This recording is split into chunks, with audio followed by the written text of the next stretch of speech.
13 মে সোমবার রাত 8টায় শামীম জাহেদিয়া টিটল স্পিকে জানিয়ে দিচ্ছি শিরোনাম।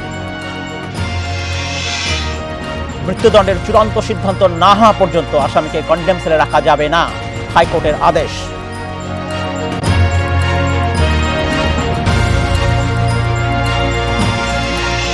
ডলারের দাম বৃদ্ধির নেতিবাচক প্রভাব পড়বে বিদ্যুৎ জ্বালানি খাতে, তার চাপ না বাড়িয়ে উৎপাদন খরচ কমানোর পরামর্শ।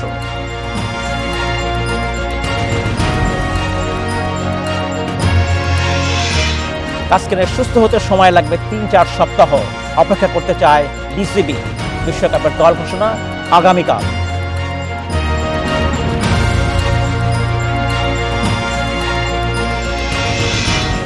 প্রাণভিক্ষার আবেদন নাকচ না হওয়া পর্যন্ত ফাঁসির আসামিকে কন্ডেম সেলে রাখা যাবে না, বিচারপতি শেখ হাসান আরিফ ও বিচারপতি বজলুর রহমানের হাইকোর্ট বেঞ্চ এ রায় দিয়েছে। এক রিটের প্রেক্ষিতে আদালত বলছে, প্রথমে ফাঁসির রায় দেওয়া হলেও পরবর্তীতে উচ্চ আদালতে সেটি বহাল নাও থাকতে পারে, কিন্তু আসামিকে ততদিন পর্যন্ত কন্ডেম সেলে রাখা হয়, যা অমানবিক। এসব নিয়ে কথা বলতে আমাদের সঙ্গে কলাবাগান থেকে যোগ দিচ্ছেন সুপ্রিম কোর্টের সিনিয়র আইনজীবী এবং আইন ও সালিশ কেন্দ্রের চেয়ারপারসন জেটাই খান পান্না। যারা পান্না, আপনাকে স্বাগত জানাচ্ছি। নিঃসন্দেহে একটি ভালো আদেশ, এই অর্থে যে কন্ডেম সেলে যাদেরকে রাখা হচ্ছে শেষ পর্যন্ত এমন হতেই পারে যে তাদেরকে ফাঁসির মুখোমুখি হতে হচ্ছে না, এবং এটা নিয়ে দীর্ঘদিন থেকেই আলোচনা হচ্ছিল। আপনি নিজেও অনেকবার বলেছেন। এখন আপনাকে জানতে চাচ্ছি, এই রায় কার্যকর হতে আর কোনো বাধা আছে কিনা? আমি বলতে চাচ্ছি, রাষ্ট্রপক্ষ কি এর বিরুদ্ধে আপিল করবে কিনা? রাষ্ট্রপক্ষ মানে সরকার তো চালায় এখন আমলারা। আমলাদের মাথায় তো পাকিস্তানি ভূত, অর্থাৎ ঔপনিবেশিক চিন্তাধারাই আছে। ভারতে কিন্তু এটা পরিবর্তিত হয়ে গেছে অনেকখানি। আর কন্ডেম সেলে রাখবে কেন? কন্ডেম মানে কি? কন্ডেম সেলে কেন রাখবে? নিশ্চয়ই ফাঁসির আসামি হোক আর যে আসামি হোক, সারা দুনিয়া থেকে ফাঁসির সিস্টেমটা চলে যাচ্ছে। কিছুদিন আগেও আমাদের এক অবসরপ্রাপ্ত আপিল বিভাগের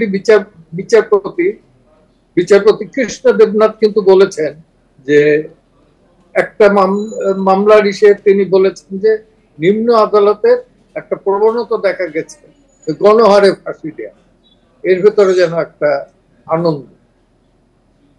তো এটা ওনার অবজারভেশন ছিল, এবং আসলেও তাই। আপনি দেখবেন যে প্রায় ২,৫০০ উপর ২,৫০০ উপরে ফাঁসির সেলে, এই কন্ডেম সেলে আছে। এর ভেতরে অন্তত আপনি ধরে নেন যে ২,০০০ লোক কিন্তু বেকসুর না হইলেও ফাঁসি হবে না, বিভিন্ন কারণে। এবং কম হলে পরে এটার তো ১০ থেকে ১৫ বছর লাগবে হিয়ারিং এ। তারপরে একটা লোকও যদি বেকসুর খালাস হয়, তো তার জীবনে কি এই ১৫টা বছর ফিরিয়ে দেওয়ার কোনো সুবিধা বা কোন রকমের সুযোগ আমাদের আছে? নাই। তো কেন রাখবো? আর আমার কথা হলো যে, এটা তো বঙ্গবন্ধুকে যারা জাতির পিতা মানে, তারা অন্তত এটা যদি মেনে থাকে, তাহলে কিছুতেই এটার বিরোধিতা করবে না। কারণ ৭১ বঙ্গবন্ধুকে তো ফাঁসির ছেলেই রেখেছিল, এবং তার ছেলের সামনেই কিন্তু কবর খনন করা হয়েছিল। তো সেই বঙ্গবন্ধুর বাংলাদেশে এখনো কন্ডেম সেল রাখার জন্য সরকার লড়াই করবে, এই ধরনের মানসিকতা আমি বলবো যে বঙ্গবন্ধুর আদর্শ থেকে তারা বিচ্যুত। অনেক ধন্যবাদ জেটাই খান পান্না। আরেকটি বিষয় আমি আপনাদের শাসন করছি, আজকের আদালতের রায়ের মধ্যে আরেকটি নির্দেশ দেওয়া হয়েছে, সেটি হচ্ছে এখন যারা কন্ডেম সেলে আছেন তাদের ২ বছরের মধ্যে সরাতে হবে। কেন 2 বছর লাগবে সরাতে? এটা কি আরেকটু আগে করা যেত না? এটা কেন বলেছে এটা আমি জানি না। 2 বছর লাগে না, 2 বছর লাগে না।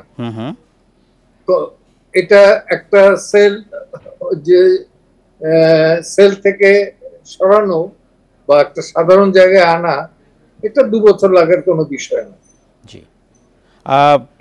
জি আরেকটি বিষয় আপনার দৃষ্টি আকর্ষণ করি, যেহেতু এই বিষয়ে একই রকম প্রশ্ন। সেটা হচ্ছে, বলা হচ্ছিল যে এই নতুন যে রায়, সেটি নতুন জেল কোডে এই রায়কে অন্তর্ভুক্ত করতে হবে। সেটা নিশ্চয়ই যদি সরকার আপিল না করেন তাহলে হয়তো হবে, বা আপিল করার পর বা চূড়ান্ত সিদ্ধান্তের পরে হয়তো এই বিষয়টা যুক্ত হতে পারে। রাইট, হতে পারে। জি, আরেকটা যে আরো একটা আছে, সেটা যে আপিল হওয়ার পর তাকে জামিন দেওয়া যেতে পারে। সব আসামির বেলা যদি হয়, এমনকি যাবজ্জীবন আসামির বেলাও যদি হয়, ফাঁসির আসামিকে কেন জামিন দেওয়া যাবে না? ওরা তো এটা আছে, ভারতে আছে, তা আমরা কেন পারবো না? একটা এক্সাম্পল নাই বাংলাদেশে যে ফাঁসির আসামির জামিন হয়েছে, কিন্তু ফাঁসির আসামি 10 বছর 20 বছর 15 বছর পরে মুক্তি পেয়েছে, এটা আছে। কিন্তু তাহলে জামিন দেবেন না কেন? সে যদি অপরাধী হয় বিচারে আবার ই করে। জনাব খান পান্না, আপনার কাছে আরেকটা প্রশ্ন করতে চাই। আপনি শুরুতে বলছিলেন যে এই ব্যবস্থা যেটি আছে জেল কোর্টে, সেটি ঔপনিবেশিক আমলের কথা, এটার পরিবর্তন হওয়া দরকার। আপনার মতে আর কি কি ঔপনিবেশিক আমলের এইসব বাজে ধারা রয়েছে যেটা টোটাল আইনটাই, আমি আবারও বলি যে আমাদের যে টোটাল আইন, ক্রিমিনাল ল, সিভিল ল, সাক্ষ্য আইন, সবগুলোই ঔপনিবেশিক আমল। ঔপনিবেশিক আমলে এই আইনগুলো করেছে কেন? করেছে তো শাসন, শোষণ, শোষণ বজায় রাখার জন্য, শাসন করার জন্য তারা এটা করেছে। বাংলাদেশ তো কাউকে শোষণ করবে না, নিশ্চয়ই নয়। জনগণ, এটা এই প্রজাতন্ত্রের মালিক হলো জনগণ। শোষণের তো প্রশ্ন এখানে নাই, শাসনেরও প্রশ্ন নাই। এখানে থাকবে গণমুখী চিন্তা, জনগণের কল্যাণমুখী চিন্তা, মিনিমাম। এটা সমাজতান্ত্রিক, যদিও আমাদের সংবিধানের একটা স্তম্ভ হইল সমাজতন্ত্র, সমাজতন্ত্র না হইলেও এটা একটা কল্যাণমুখী রাষ্ট্র হবে, এটা তো আমরা আশা করতে পারি, কামনা করতে পারি, দাবিও করতে পারি। প্রায়শই বলা হয়ে থাকে যে এই বাংলাদেশের যেসব আইন, বাংলাদেশ, পাকিস্তান, ভারতে, সেটা ব্রিটিশ আমলের বা ব্রিটিশদের আইনটাকেই স্থানান্তর করা হয়েছে এইসব নিজ দেশে। এখন এই ধরনের আইন কি খোদ ব্রিটেনেও কি এখনো আছে, নাকি সেখানে ওগুলো পরিবর্তন হয়েছে? ব্রিটেনে তো ভালো, বললাম যে ভারতেও নাই। আচ্ছা, ব্রিটেন তো নাই, ব্রিটেন তো তারা ফাঁসি দিছেই নাই। আমেরিকা তো বহু স্টেট আছে যেখানে এই ফাঁসির সিস্টেমটাই নাই, কানাডায় তো নাই, ইউরোপে বহু দেশে ফাঁসির এটা নাই, পদ্ধতিটা নাই। এটা মানদাত্তার আমলের একটা চিন্তা চেতনা যে একটা মানুষকে মেরে ফেলাবে, মারার পরে তো দেখা যায় যে সে নির্দোষ। বিচার বা রায়ের উদ্দেশ্য যদি হয় মানুষ সংশোধন করুক, তাহলে ফাঁসির আদেশ বা ফাঁসির ব্যবস্থা কেন এখনো বিদ্যমান? আপনিই বলছিলেন পৃথিবীর বহু দেশে ফাঁসির আদেশ উঠে যাচ্ছে, ফাঁসির ব্যবস্থা উঠে যাচ্ছে।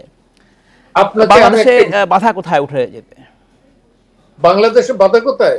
জি, এই আমলাদের আমলাতান্ত্রিক এবং ঔপনিবেশিক চিন্তা। না, শুধু আমলাতন্ত্রের দোষ দিলে হবে? দেশ তো চালাচ্ছেন রাজনীতিবিদরাই, তারাই তো দেশ শাসন করছেন, তাদের ইচ্ছা না, এটা বলা যাবে না? উপরে চালাচ্ছেন বটে, রাজনীতিকরা না, ব্যবসায়ীরা এবং আমলারা না। কিন্তু যেটাই হোক, রাজনীতিবিদরাই তো মন্ত্রী হচ্ছেন, এমপি হচ্ছেন, তারাই তো আইন প্রণয়ন করছেন, আইন সংশোধন করছেন, এই দায়িত্ব তাদের নিতে হবে।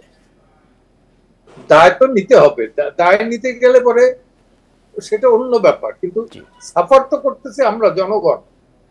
জি, তাই না? এই 54 গ্রেপ্তার, সন্দেহজনক ভাবে গ্রেপ্তার করলো, ফ্যামিলি কেউ জানাবে না, এটা তো দুনিয়ার কোথাও নাই। নিশ্চয়ই নয়। আইনজীবী থাকবে না, ইনফর্ম করতে পারবেন, এটা দুনিয়ার সভ্য সমাজ। আমেরিকারে আমরা বলি অসভ্য, সে আমেরিকাতেও আইনজীবী থাকে। জনাব জেরাই খান পান্না, আপনাকে অসংখ্য ধন্যবাদ। আমাকে শেষ করতে হচ্ছে, ভবিষ্যতে আমরা আবার কথা বলবো সব নিয়ে আপনার সাথে। ডলারের দাম 1 লাফে 7 টাকা বৃদ্ধির সবচেয়ে নেতিবাচক প্রভাব পড়বে জ্বালানি ও বিদ্যুৎ খাতে। আগামী মাসেই ভোক্তা পর্যায়ে এসব পণ্যের দাম বৃদ্ধির আশঙ্কা রয়েছে উচ্চ মূল্যের বাজারে, যা আরও ভয়াবহ করবে ব্যবসায়ীদের মত। বিশেষজ্ঞরা বলছেন, ভোক্তার উপর পুরো চাপ না দিয়ে বিদ্যুতের উৎপাদন খরচ কমানোর পথ খুঁজতে হবে। এসব নিয়ে কথা বলতে আমাদের সঙ্গে গুলশান থেকে যোগ দিচ্ছেন ইন্টারন্যাশনাল বিজনেস ফোরাম অব বাংলাদেশের সভাপতি হুমায়ুন রশিদ। জনাব রশিদ, আপনাকে স্বাগত জানাচ্ছি, আশা করছি আপনি ভালো আছেন। এই যে ডলারের দাম বৃদ্ধি, এটা একেবারেই অবশ্যম্ভাবী ছিল কিনা? কারণ যখন ডলারের দাম এক ধরনের সরকার নিয়ন্ত্রণ করছিল, সুদের হার ৯-৬ করা হলো, তখন তো আপনারা তাকে স্বাগত জানিয়েছিলেন। আমি যদি বুঝে থাকি আপনার কথা, অনেক ধন্যবাদ আপনাকে। আপনার ৯-৬ ছিল কিন্তু একটা ডেভেলপমেন্টের জন্য স্টেজে কিন্তু আমাদের প্রয়োজন ছিল, এবং এই ৯-৬-এর এই সিদ্ধান্তটা আমাদের দেশে ইনভেস্টমেন্ট বাড়িয়েছে। আপনি যদি দেখেন আমাদের রপ্তানি বাড়িয়েছে, আমরা $50 বিলিয়ন কোটায় চলে আসছি। এই যে পজিটিভ দিকগুলা ছিল, কিন্তু এখন যে সুদটা ধারণ করা হয়েছে এই সুদটা কোনোভাবেই আমাদের প্রাইভেট সেক্টরকে ইনভেস্টমেন্টের জন্য এনকারেজ করবে না।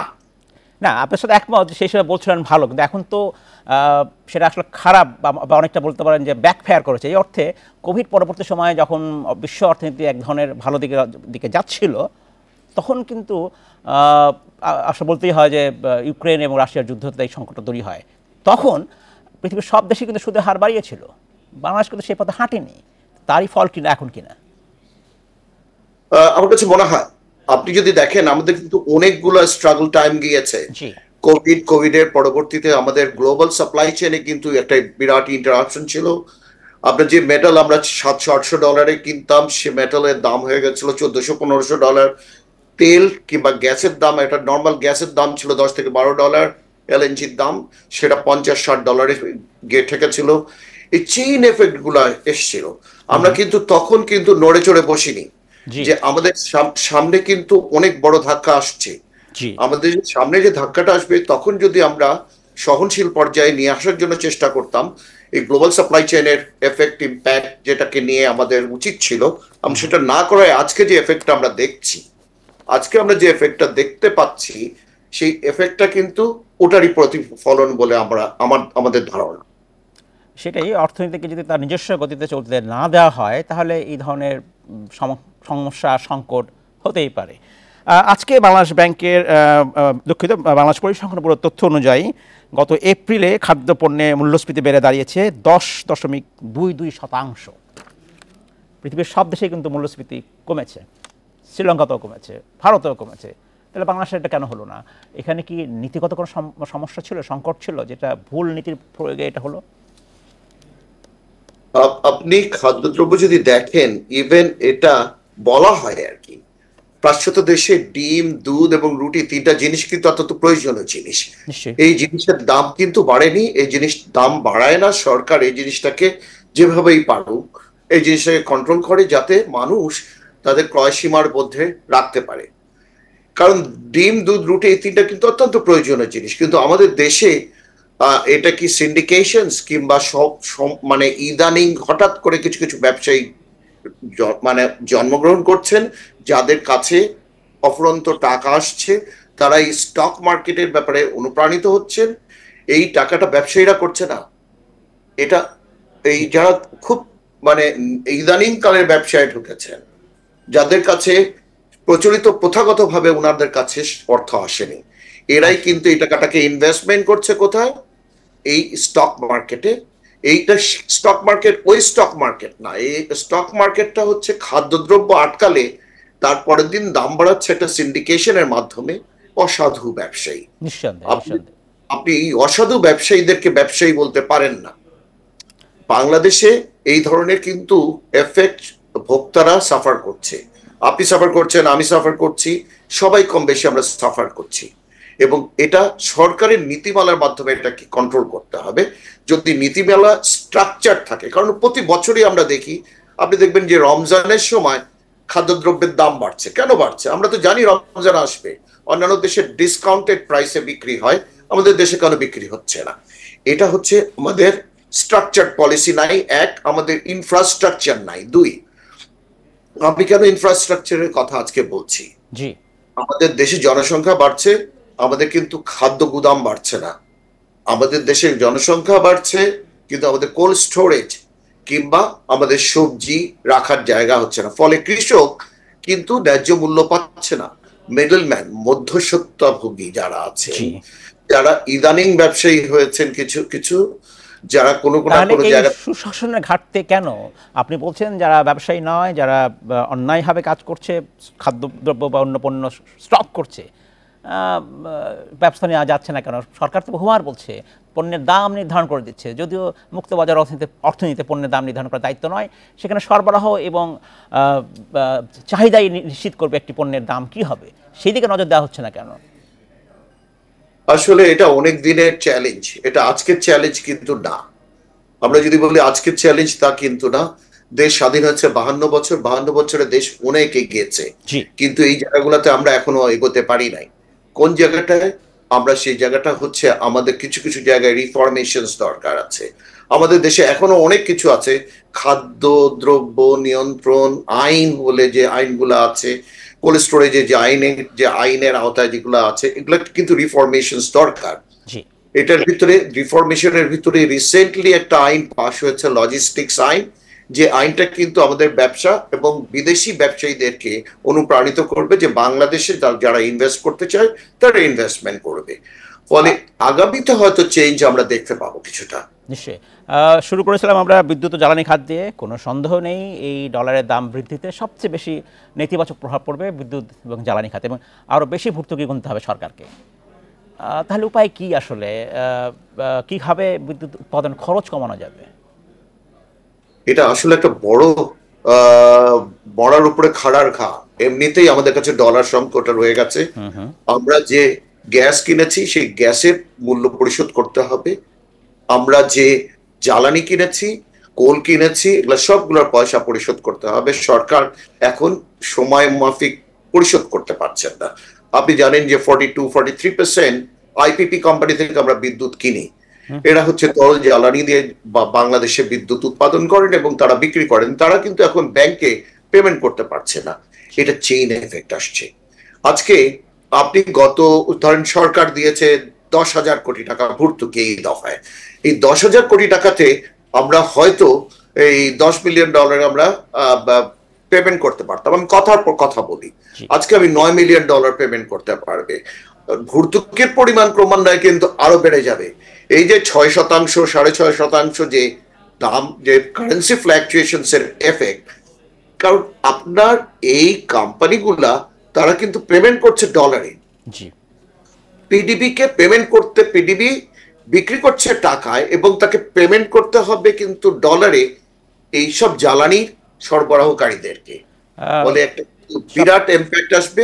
এখন সেভিং করতে হবে কতখানি, ব্যালেন্সিং কতটুকু করতে হবে, এটা পলিসি মেকারদের দায়িত্ব। নিশ্চয়ই আমরা সেটাই আশা করবো, পলিসি মেকাররা, নীতি নির্ধারকরা সে বিষয়ে নজর দেবেন। অনেক ধন্যবাদ জনাব হুমায়ুন রশিদ আমাদেরকে আপনার মূল্যবান সময় দেওয়ার জন্য। দ্বিতীয় ধাপের উপজেলা পরিষদ নির্বাচনে প্রতীক বরাদ্দ দেওয়া হয়েছে। সোমবার সকাল থেকে 111টি উপজেলায় প্রতীক বরাদ্দ দেন রিটার্নিং কর্মকর্তারা। বরাদ্দ পেয়ে কোনো কোনো প্রার্থী জনসংযোগ করেন। তৃতীয় ধাপে বিনা প্রতিদ্বন্দ্বিতায় নির্বাচিত হয়েছেন 6 প্রার্থী। এ সামনে আরও জানাতে যশোর এবং কুমিল্লা থেকে আমাদের সঙ্গে যোগ দিচ্ছেন সহকর্মী জিয়াউল হক এবং তানভীর খন্দকার। প্রথমে তানভীর খন্দকার কাছে যেতে চাই। তানভীর, আপনার কাছে জানতে চাই, এবারের নির্বাচনে বলা হচ্ছিল যে আওয়ামী লীগের যারা এমপি মন্ত্রী আছেন তাদের স্বজনরা যেন অংশ না নেন, এবং এই বিষয়ে দলের পক্ষ থেকে বারবার বলা হয়েছে, নির্দেশনা দেওয়া হয়েছে। এবারের এই নির্বাচনে কুমিল্লার এমন পরিস্থিতিতে কেউ আছেন কিনা? কোনো এমপি মন্ত্রীর স্বজনরা ভোটে দাঁড়িয়েছেন কিনা? কুমিল্লাতে যে নির্বাচনগুলো অনুষ্ঠিত হচ্ছে, যেমন দ্বিতীয় ধাপেও আমরা দেখেছি যে সেখানেও কিন্তু এমপির স্বজন, যেমন কুমিল্লা সদর দক্ষিণ উপজেলায় সাবেক অর্থমন্ত্রী বর্তমান সংসদ সদস্য আহম মুস্তাফা কামালের ভাই গোলাম সারোয়ার, তিনি কিন্তু প্রতিদ্বন্দ্বিতা করছেন। অন্যদিকে কিন্তু বরুড়া উপজেলাতে আমরা জেনেছি যে মোহাম্মদ আব্দুল লতিফ ভূঁইয়া কামাল, তিনি একজন প্রভাবশালী মন্ত্রীর নিকটাত্মীয়, তারা কিন্তু নির্বাচন করছেন। অপরদিকে তৃতীয় ধাপে আজকে যাদের প্রতীক দেওয়া হলো সেখানেও কিন্তু আমরা দেখেছি যে সংসদ সদস্যদের পুত্র, যেমন মুরাদনগর উপজেলায় বর্তমান সংসদ সদস্য জাহাঙ্গীর আলম ভূঁইয়া, তার ছেলে আহসানুল আলম কিশোর, তিনি কিন্তু আজকে প্রতীক নিয়েছেন। তিনি বর্তমান চেয়ারম্যান এবং আবার তিনি প্রতিদ্বন্দ্বিতা করার জন্য কিন্তু আজকে প্রতীক পেয়েছেন। অন্যদিকে ব্রাহ্মণপাড়া যে উপজেলা, সেই উপজেলা থেকে বর্তমান সংসদ সদস্য আবু জাহের, তার ভাতিজা অর্থাৎ তার বড় ভাইয়ের ছেলে দক্ষিণ জেলা ছাত্রলীগের সাবেক সভাপতি আবু তৈয়ব অপি, তিনিও কিন্তু নির্বাচন করছেন। তো তারা কিন্তু আজকে প্রতীক নিয়েছেন এবং প্রতীক নিয়ে কিন্তু তারা আমরা দেখেছি যে মাঠে নিয়ে নেমে গেছেন প্রচার প্রচারণা করতে। অর্থাৎ দ্বিতীয় এবং তৃতীয় প্রত্যেকটি ধাপে কিন্তু আমরা 4টি উপজেলাতে দেখছি যে প্রার্থীরা যারা আছেন তারা কিন্তু স্থানীয় সংসদ সদস্য যারা আছেন তাদের নিকটাত্মীয়। তবে এই বিষয়গুলো নিয়ে কিন্তু নির্বাচনে একজন নেতারা আপনাদের কিছু বলেছেন কিনা, তাদেরকে আহ্বান জানিয়েছেন কিনা? আমরা যতদূর জানি যে সাংগঠনিক সম্পাদকরা এর আগে এই আহ্বান জানিয়েছিলেন, এরপরও জেলা পর্যায়ের নেতারা কোনো দায়িত্ব নিচ্ছেন কিনা? আসলে আমরা জেলা পর্যায়ের নেতৃবৃন্দের এই বিষয়ে কোনো দায়িত্ব নিতে এখনো পর্যন্ত শুনিনি, কিংবা তারা দায়িত্ব নিয়েছেন বলে কিন্তু আমরা জানিও নি। তবে আমরা প্রার্থীদের কাছে জানতে চেয়েছিলাম যে যেহেতু একটি নির্দেশনা রয়েছে যে আত্মীয় স্বজনরা আসলে নির্বাচন করতে পারবেন না, তবে তারা যে বলছেন স্থানীয় সরকার নির্বাচন যেহেতু প্রতীকও হচ্ছে না, সবাই অংশগ্রহণ করতে পারবে এবং তারা দীর্ঘদিন এই রাজনীতির সাথে সম্পৃক্ত, তারা জনপ্রতিনিধিত্বে আসতে চায়, সে কারণেই মূলত তারা এসেছেন। তবে নির্বাচন সুষ্ঠু হবে প্রত্যাশা রেখে তারা বলছেন যে আসলে সেখানে সংসদ সদস্যরা কোনো ধরনের প্রভাব বিস্তার করবে না, সাধারণ মানুষ ভোট দিলেই তারা নির্বাচিত হবেন। এবং মানুষের আমি আমাদের আরেকজন সহকর্মী জিয়াউল হকের কাছে যেতে চাই, যিনি আছেন যশোরে। জনাব জিয়াউল হক, যশোরের কি অবস্থা? সেখানে কি মন্ত্রী এমপিদের স্বজনরা আছেন কিনা? আর এছাড়া নির্বাচনের পরিবেশ কেমন সেখানে এখন? পর্যন্ত তৃতীয় ধাপের আমরা আজকে বরাদ্দ হলো যতটুকু জানতে পেরেছি যে আমাদের যশোরে এখনো পর্যন্ত আসলে এমপি বা মন্ত্রী আছেন এমন কারো আত্মীয় স্বজন আসলে নির্বাচন করছেন না। কিন্তু এখানে যে জিনিসটি আমরা দেখছি, গত প্রথম ধাপে যে নির্বাচনটি হয়ে গেল যশোরের মনিরামপুর, এবং সেখানে কিন্তু আমরা দেখেছি যে আওয়ামী লীগের যারা দলীয় লোক আছেন এবং পদে আছেন তাদের ভিতরে কিন্তু প্রতিদ্বন্দ্বিতা হচ্ছে। এবং দ্বিতীয় এবং তৃতীয় ধাপের ক্ষেত্রে যারা নমিনেশন পেপার এখনো পর্যন্ত কিনেছেন তাদের ক্ষেত্রে কিন্তু আমরা একই অবস্থায় দেখছি, অর্থাৎ আওয়ামী লীগের ভিতরে কিন্তু সীমাবদ্ধ থাকছে। আমি যদি একটু গত প্রথম নির্বাচনের বিষয়ে ফিরে দেখতে, সেখানে আমরা দেখেছি যে যশোরের মনিরামপুরে সেখানে 34.41 ভোট কাস্টিং হয়েছে, এবং পিছুপুরের ক্ষেত্রে সেটি হচ্ছে 28.10। এই যে জায়গাটি আসলে মানুষের ভেতরে এখনো পর্যন্ত আমরা দেখছি যে উৎসাহ উদ্দীপনার যে বিষয়টি ছিল উপজেলা নির্বাচনকে ঘিরে যশোরে এখনো পর্যন্ত কিন্তু তেমনটি দেখা যায়নি। যশোরের 8টি উপজেলার ভিতরে সবচেয়ে যেখানে বেশি আসলে নির্বাচন নিয়ে আলোচিত সেটি হচ্ছে যশোর সদর উপজেলা। এখানেও 6 জন প্রার্থী আছেন যারা চেয়ারম্যান পদে নির্বাচন করবেন, তাদের ভিতরে বর্তমান চেয়ারম্যান যিনি আছেন তিনি ছাড়া আরো 5 জন আছেন, এবং এই 5 জনে কিন্তু আওয়ামী লীগের বিভিন্ন পদে তারা নির্বাচন করছেন। আমরা উপজেলা ভাইস চেয়ারম্যানের ক্ষেত্রে আমরা দেখছি, মহিলা ভাইস চেয়ারম্যানের ক্ষেত্রে দেখেছি, সব জায়গায় কিন্তু আমরা একই পরিস্থিতি দেখছি। যদিও সেক্ষেত্রে মনে করেন যে আওয়ামী লীগের পক্ষ থেকে তাদেরকে আসলে বলা হয়েছে যে যে অবস্থা থেকে আসছে সেই অবস্থা থেকে আমরা বলছিলাম সংবাদে 6 জন উপজেলায় প্রার্থী বিনা প্রতিদ্বন্দ্বিতায় নির্বাচিত হয়েছেন। এই 6 জনের মধ্যে কি যশোরে কেউ আছেন কিনা, যেসব এলাকায় ভোট হচ্ছে?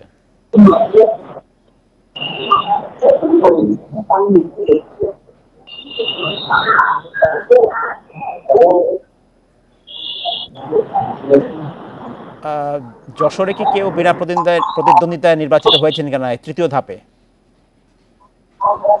বিনা প্রতিদ্বন্দ্বিতার বিষয়টি আসলে এখনো পর্যন্ত যশোরে সেভাবে আসেনি। প্রতিটা ক্ষেত্রে আমরা দেখেছি, অর্থাৎ চেয়ারম্যান পদে, ভাইস চেয়ারম্যান, মহিলা ভাইস চেয়ারম্যান কিন্তু পদে কিন্তু আমরা দেখছি যে একাধিক প্রার্থী আছে। শুধুমাত্র অভয়নগরে ভাইস চেয়ারম্যানের সেক্ষেত্রে সেখানে একটি সম্ভাবনা ছিল যে সেখান থেকে ভাইস চেয়ারম্যান পদে অন্য কেউ দাঁড়াবে না, সেটিও কিন্তু আমরা শেষ মুহূর্তে দেখেছি যে সেটি কিন্তু আসলে ফিল আপ হয়ে গেছে। অর্থাৎ যশোরে এখনো পর্যন্ত প্রতিটি পদে, অর্থাৎ তৃতীয় ধাপ পর্যন্ত আমরা আজকে যে প্রতীক বরাদ্দ হলো সেক্ষেত্রে আমরা এখন অনেক ধন্যবাদ জিয়াউল হক, অনেক ধন্যবাদ তানভীর খন্দকার। সবকিছু পর্যালোচনার পর তাসকিনকে রেখেই বিশ্বকাপ স্কোয়াড দিতে চায় বোর্ড। এ বিষয়ে আলোচনা করতে আগারগাঁ থেকে আমাদের সঙ্গে যোগ দিচ্ছেন সাবেক ক্রিকেটার তুষার ইমরান। জনাব ইমরান, আপনাকে স্বাগত জানাচ্ছি।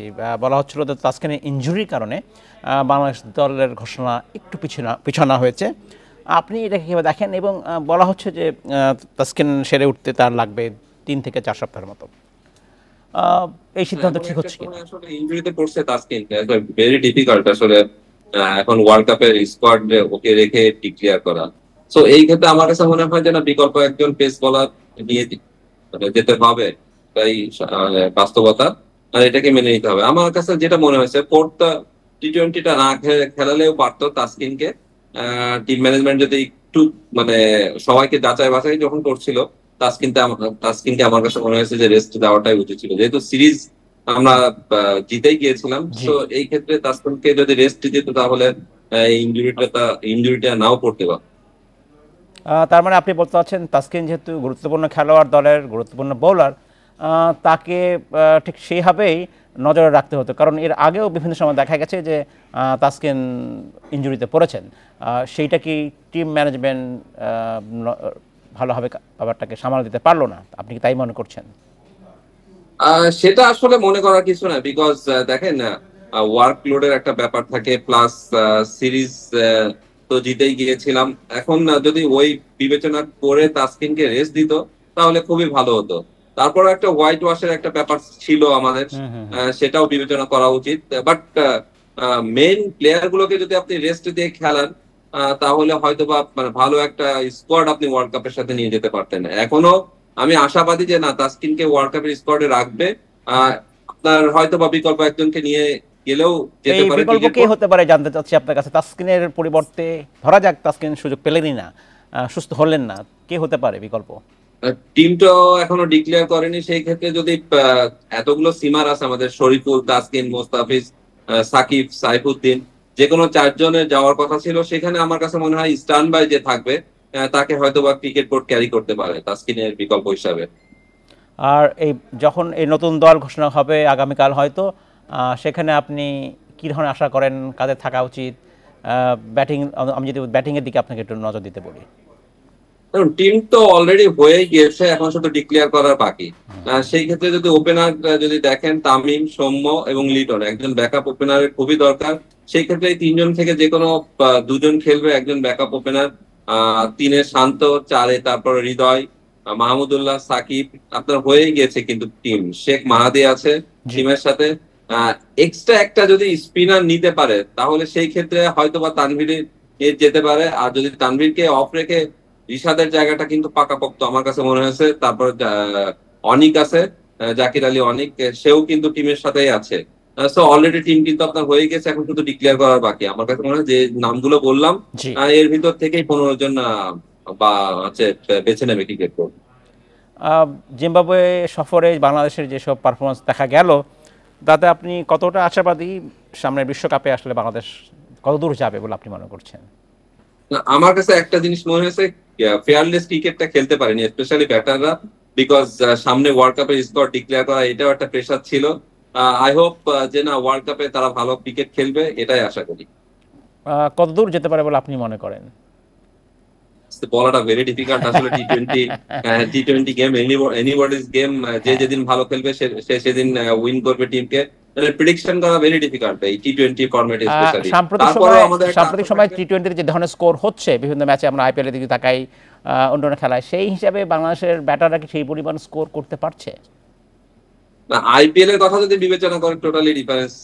আমার কাছে মনে হয় যে যখন দেশের প্রতিনিধিত্ব করবে কোনো ক্রিকেটার, তখন অনেক প্রেশার থাকে। আইপিএল এ এমন ধরনের উইকেট আসলে আমরা সচরাচর কোথাও দেখি না। আর ওয়ার্ল্ড কাপটা যেহেতু হচ্ছে ওয়েস্ট ইন্ডিজ এবং আমেরিকাতে হচ্ছে, সেই ক্ষেত্রে আমার কাছে মনে হয় উইকেটটা একটু ডিফিকাল্ট হবে। এখানে কিন্তু ওই 200-250 রান হবে না, এখানে 160-170 রানের ভিতরে। তারপরে উইকেটটা দেখতে হবে, এই রানের ভিতরে থাকবে 170-180 আর কি, ডিফিকাল্ট হয়ে যাবে চেস করায়। এটা যদি করতে পারে কোনো টিম তাহলে অনেক ডিফিকাল্ট হবে চেস করা। স্পিনারদের কোনো সুযোগ দেখেন? সরি, স্পিনারদের কোনো সুযোগ দেখেন কিনা ওয়েস্ট ইন্ডিজ এবং যুক্তরাষ্ট্রের পিচে? স্পিন, হ্যাঁ, ওয়েস্ট ইন্ডিজের উইকেটটা যেহেতু স্লো হয় সাধারণত, সেই ক্ষেত্রে আমরা যদি রিশাদ, সাকিব আল হাসান প্লাস শেখ মাহাদি, তারপর তানভীরের যেটা বললাম, তানভীরের একটা চান্স আছে যে সে যদি স্কোয়াডের সাথে থাকে তাহলে কিন্তু এই 3-4 জন স্পিনার আমাদের মানে অনেক দূর নিয়ে যেতে পারে। আমার কাছে যেটা মনে হয়েছে, এখন ডিপেন্ড করে আসলে কেমন স্টার্ট করি আমরা। অনেক ধন্যবাদ জানাব তুষার ইমরান আমাদেরকে আপনার মূল্যবান সময় দেওয়ার জন্য। এই ছিল এইটার স্পিকে ইন্ডিপেন্ডেন্ট টেলিভিশনের সব খবর বিস্তারিত জানতে চোখ রাখুন ফেসবুক, ইউটিউব এবং এক্সে। সাথে থাকার জন্য ধন্যবাদ।